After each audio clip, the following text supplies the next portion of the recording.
Welcome back. You're watching Politics Tonight, digging beyond the headlines. And now to our interview with the guest of the day. I am now joined by the governorship candidates of the New Nigeria People's Party, NNPP in Kwara State. Professor Shuaib Oba Abdulraheem is the former chairman of the Federal Character Commission, as well as the former vice chancellor of the University of Ilorin. Thank you very much for joining us, Prof. Thank you very much. All right, let's start with politics in Kwara State. You were one of the proponents of Otoge revolution that dislodged the PDP from power. What pushed you out of the APC? Thank you very much. Politics is a very dynamic instrument, if you like.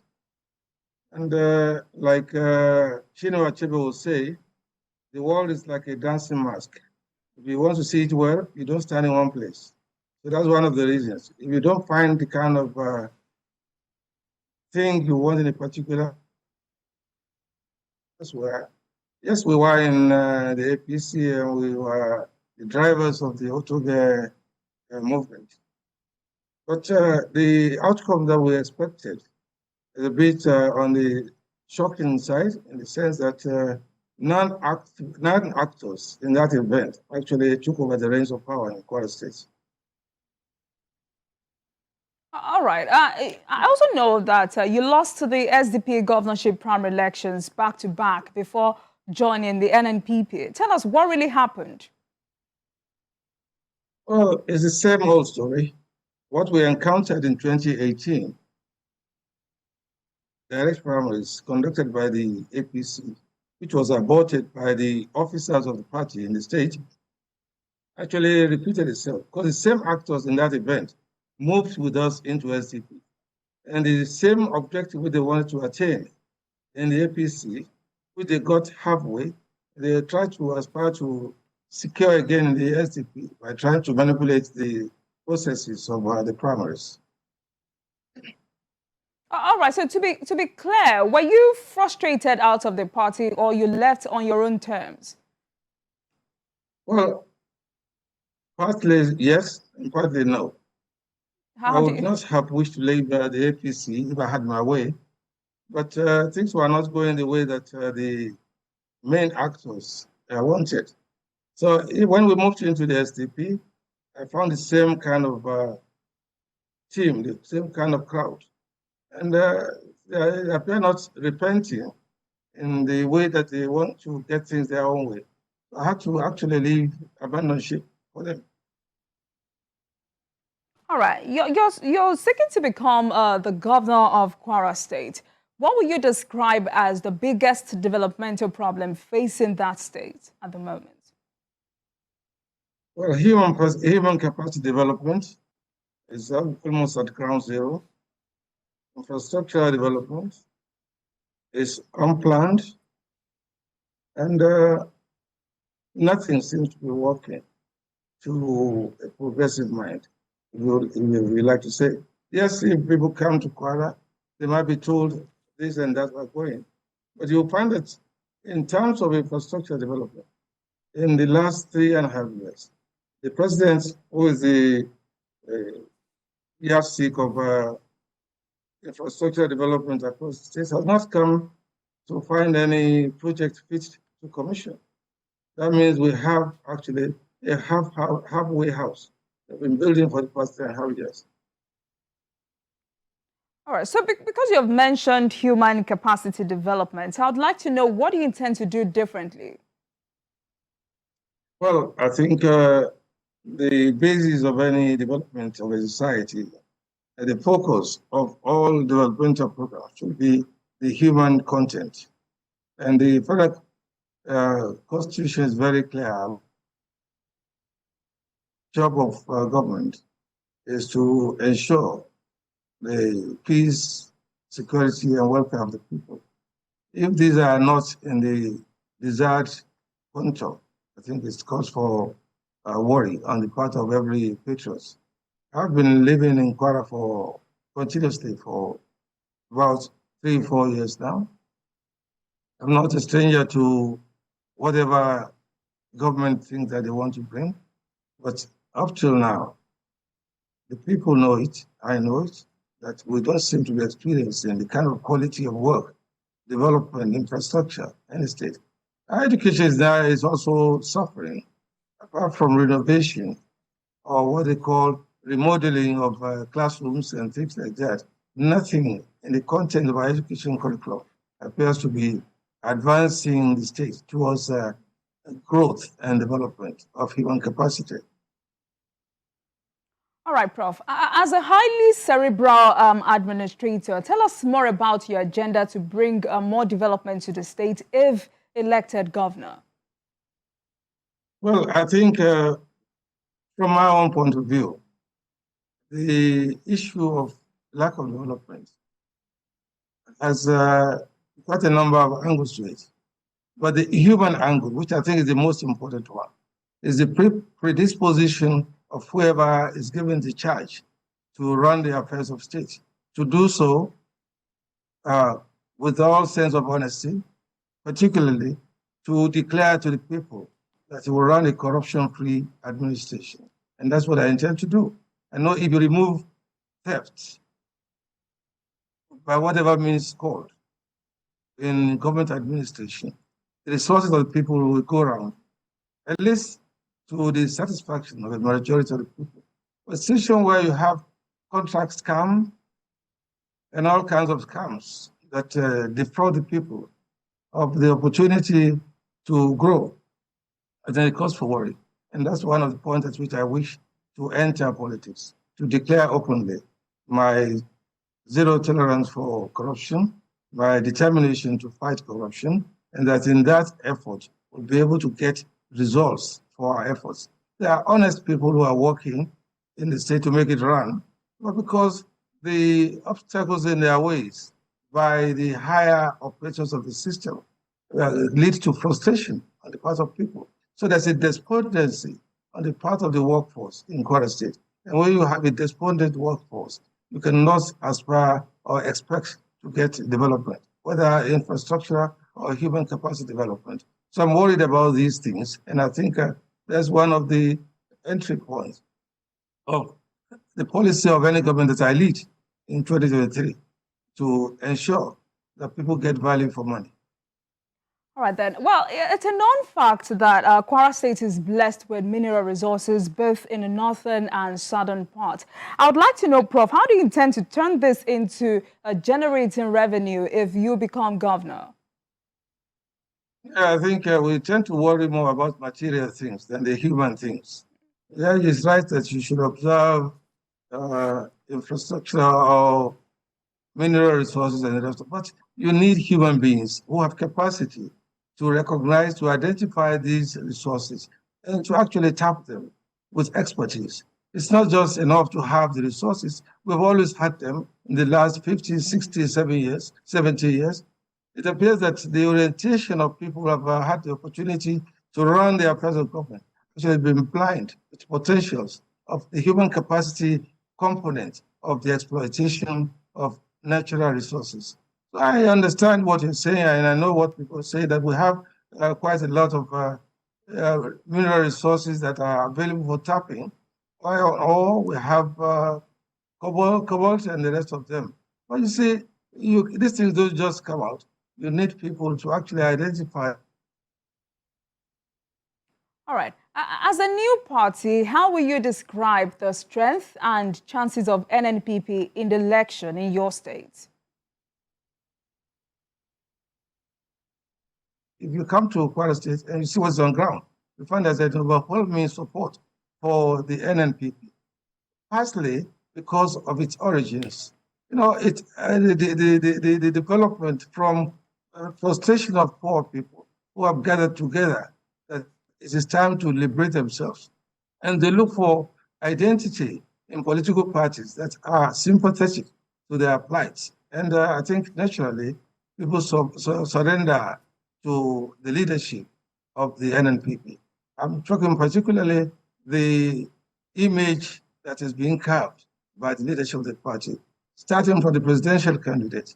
He is one of the very few Nigerians who are contesting for high office in Nigeria, the office of president, who is not carrying any baggage of corruption. And if you have that kind of person as a leader, I think that's where to go. If you are honest about wanting to change Nigeria and remodel Nigeria. So I think the NNPP is a very appropriate place for us to go. And it is gaining ground because in Kwara State, people identify the NNPP with the plight of the poor. They think that those of us who are in the leadership have a track record of public service that have been very positive for human capital development, for resource development, and for the growth of our community in various ways. So the majority of the people in Kwara State identify with the leadership and the aspirations and what the NNPP stands for. So we have quite a substantial followership, and not just in our party alone. You will be surprised that as the elections approach, we have offers of assistance, offers of support for persons who are not in our party, who identify that the struggle in Kwara State this time is not about the political party to which you belong, but it's about the personalities of persons who have come out to want to take on the mantle of leadership. I think it is the trust that is embedded in that perception that is going to be of immense assistance to the NNPP in Kwara State. All right, so before we move into other issues, I'm also curious to know how much support are you getting from the youth as it relates to your ambition? Oh, quite huge support from the youth population. The reason being not that we are just coming as a political party, it has to do with the personality of the people who are leading the party. I've lived my lives all through and through for young people. I'm a trained teacher, I'm an educationist through and through, and I've had through that opportunity to bring up a huge population of youth, many of whom have also crossed the threshold of youth, and I've also produced youth to whom they tell stories about their experiences with Professor Oba Abdulraheem during the time when I was in Bayero University, Kano, when I came to be Vice Chancellor of the University of Ilorin, and when I also got to the mantle of affairs at the Federal Cultural Commission. These are avenues and agencies to which young people flock, towards which young people look in hope for a better tomorrow. And I think during my tenure in all of these places, the young people in Kwara State and across Nigeria have found me that I'm a very good company indeed. So that's the kind of the attraction that the NNPP has to the young population. So I think there is a lot of hope for young people who are partnering with us because they know that we are not, and I mean the leadership of the party, we are not to scam anybody, we're actually to build a future of tomorrow for our own children as well, not just the children of the whoever it is. So I think the youth population in Kwara is very much compliant with the aspirations, with the goals, and the movements of the NNPP, the New Nigerian People's Party. All right, in that regard, and because you've talked about the partnership between yourself and the youth, in your agenda for Kwara State, what do you have for the youth of that state? Well, the youth population is actually restless, like it is in every part of Nigeria. But like I said, the real issue is that of trust. Now, is the leadership actually going to invest the resources of the state in the growth and development of the youth population in terms of creating opportunities for them to have the best possible education, which is going to be a weapon for them to weather the storm ahead in the future. Whether the party has opportunities that's going to open for youth for immediate engagement. And I think when we tap the resources that are available to us, there's a lot of accommodation for young people to actually try their own hands in their own creative way to fashion a future for themselves, aided and supported by government policy. So I think the partnering with the youth is quite a robust one. And we're working with youth organizations across the state at present.